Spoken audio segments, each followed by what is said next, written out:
So hi, I'm Jade. I am the managing director of M2Bio Thailand.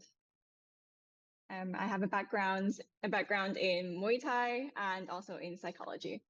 Yeah, thank you very much for introducing yourself. So basically, what I would love to know, and it's been something that I've always been interested to know because I used to play sports, and it's something that I also battled with for a really long time. And someone that's like you are in the space of dealing with athletes is to how do you motivate athletes to get better, and what type of injuries, or what type of levels do like their mental capacity, like what level do they have to, or you have to channel so that they can get better. Mhm. So this is very common for when athletes get injuries. They maybe go into a bit of a crisis, or they have anxiety about the future because of course everything that they know, everything that they do is their sport, right? And if they get injured, then it's all about what if this happens? What if I cannot play sport anymore? And so on. So it's a really difficult time for athletes. In terms of motivation, I still believe the motivation is there because they're passionate about what they do, which Mm, is their sport, and they're still motivated to get back to the sport as soon as they can, if they can. However, what to do in the moment when they're dealing with these situations is really, first of all, one of the popular strategies or techniques is visualization. Have you heard of visualization? So no. visualization or imagery is when they sort of visualize themselves back on the court, back on the pitch, or wherever they're playing, or in the octagon or wherever. They're visualizing themselves at peak performance, and then this just kind of helps them to replay what they do in their minds in a healthy way, rather than sort of like dwelling on the negatives and dwelling on the injuries. Or like, okay, how can I get back to there? And how in visualization, what you do is it's more like the five senses, or even all the senses that you can even visualize. So you're visualizing yourself in training. How does my body feel? Okay, say I have a knee injury. Like, let's visualize my knee at peak performance and so healthy and so strong. And so you're training your mind, no matter, even though physically you're not training, your mind is training. Your mind can't really tell much difference. If the visualization is very clear, your mind can't tell the difference if it's um physical training or if it's just mental. Mm, Michael Phelps, the Olympic swimmer, he is a big advocate for visualization. He will visualize everything up to a race, maybe 1 month or so before. So every day he will do visualization. What could happen in the race, what might happen, what he thinks will happen, any type of scenario, he will visualize that. And again, the same thing when you're injured. This just helps your body to sort of like prepare itself physically, even though you're not actually moving. yeah. So this is a key thing. Yeah. And then when you're dealing with anxiety, things like mindfulness is also a key aspect. Learning more about psychology, learning more about mindfulness and what you can do to sort of like relax yourself. Because again, you get this crisis mode of, oh, what can I do next? Or like, it's a struggle when athletes get injuries because it's like the end of the world for them, a lot of them, for Yeah. sure. And is there any supplements that like athletes do take in that regard to get better? Well, for physically, I think your doctor should prescribe different type of medicines and supplements. But I mean, stuff like vitamin B, calcium, because vitamin B helps to regenerate cell growth, and then calcium as well for bone growth. And it's a whole range of different supplements I'm sure they can take. Yeah. And talk to me, like what major crises have you seen before where an athlete has suffered, and what type of techniques have you seen that those athletes or that athlete take in recovering? Okay. I think one of the most famous athletes that I'm going to talk about, let's say, is maybe LeBron James, the basketball player. I can't recall any injury that he's had. However, I just know that he is one to practice mindfulness often. And I know that has helped him in injuries before the game, or maybe when he's, when they're taking a break during the game and even after the game. So I know like that he's a key advocate for that mindfulness. Yeah. Look, so many athletes have suffered, and they've never gone back to who they were. And Yeah. and what are the causes of that, if I may ask? Well, I think if they're injured and they can't play a sport, Yes, if they can't continue in the sport, you mean?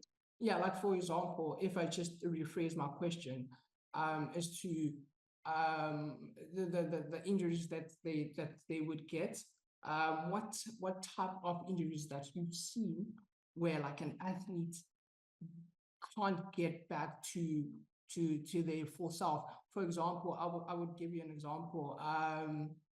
Conor McGregor. He recently suffered from a leg injury where he fought.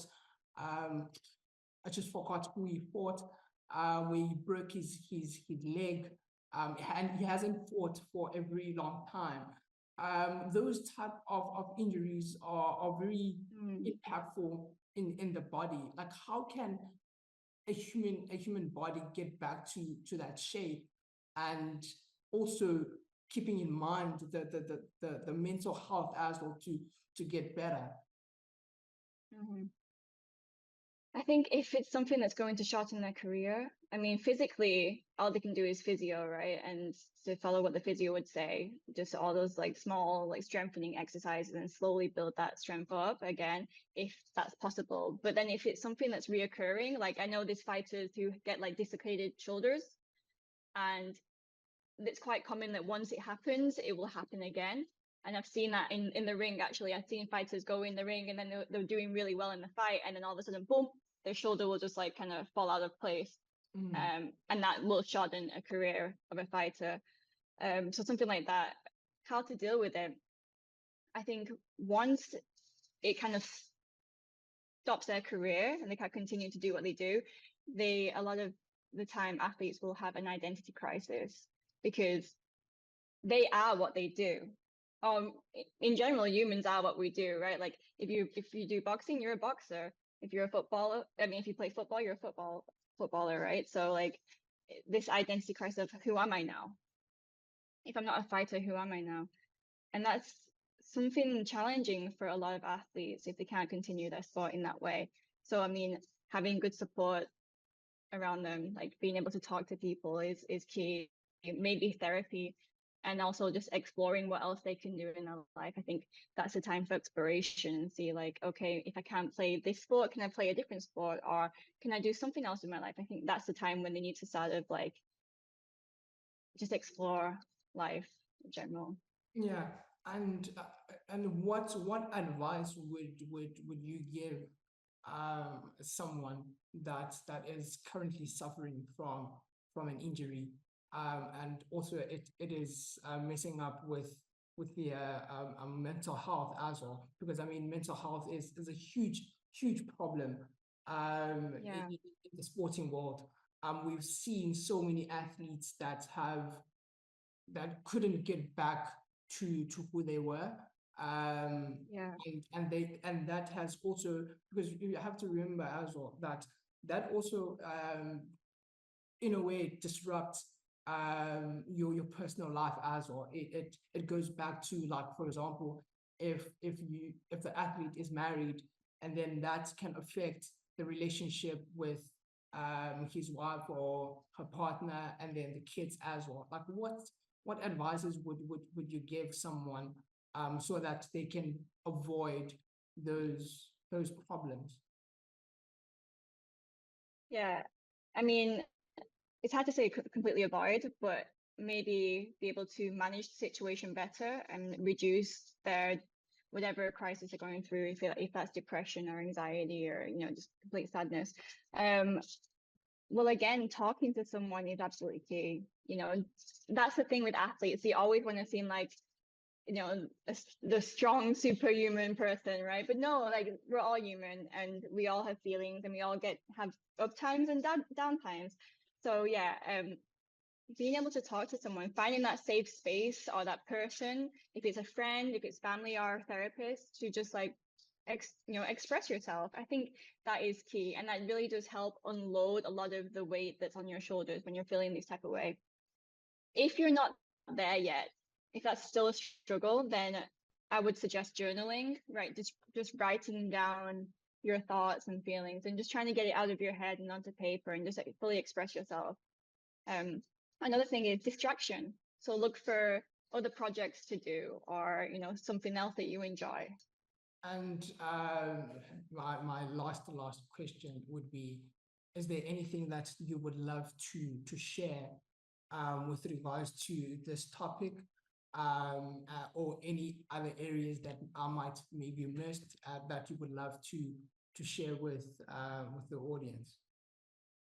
I think, yeah, talking about mental health with athletes, I think it's absolutely important. It's becoming more popular, but it's still not as popular as I'd like it to be. You know, like, athletes are people too, and they should be able to talk about when something's, you know, disturbing them, or maybe they're just having a really off day and it's affecting their training, and they should be able to express that to the coaches, and the coaches should understand, and to have that back and forth sort of relationship. Like, okay, my coach, of course, they're training me in different sports and this and that, but you know, mentally I need that support too. So I think the topic of mental health should be more out there with athletes, and it's growing. And, you know, it just takes each person to sort of do their work, and then it's like more support system for everyone. Yeah, and like now you just tweaked another question. It's just out of curiosity. That you just spoke about the level of mental health, and how can we grow the awareness of mental health, and especially with sports athletes.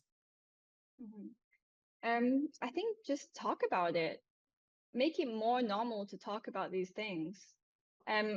Actually, that was one of the things that I did notice out of COVID and the lockdown. Before that, I was talking about mental health, and a lot of the athletes that I knew, especially in fight sports, would not really talk about it. And then after the lockdown, I started to see, or during lockdown, I started to see more athletes come out, and they'd be like, you know, my mental health is being affected by the lockdown, because obviously they can't go to the gyms, they can't go and train. So that's when I started to see a bit of a shift and more athletes talking about it. And now it's becoming more normal. You know, there's one UFC athlete, Paddy the Baddy. Do you know that one? Mm-hmm. Yeah. So he actually spoke about mental health, because I think he lost a friend because of his mental health issues. And so, you know, having these people talk about it is becoming normal, and that's helping more people feel more comfortable to talk about it as well. Thank you very much. I really appreciate just getting a sense of this topic, because for one, it was a topic that has affected me for a very long time as well. And I thought, let me just get someone that is more knowledgeable on this area, so that I'm not only helping myself, but also helping an athlete, a young athlete that wants to become a footballer, a combat fighter, or anything like that.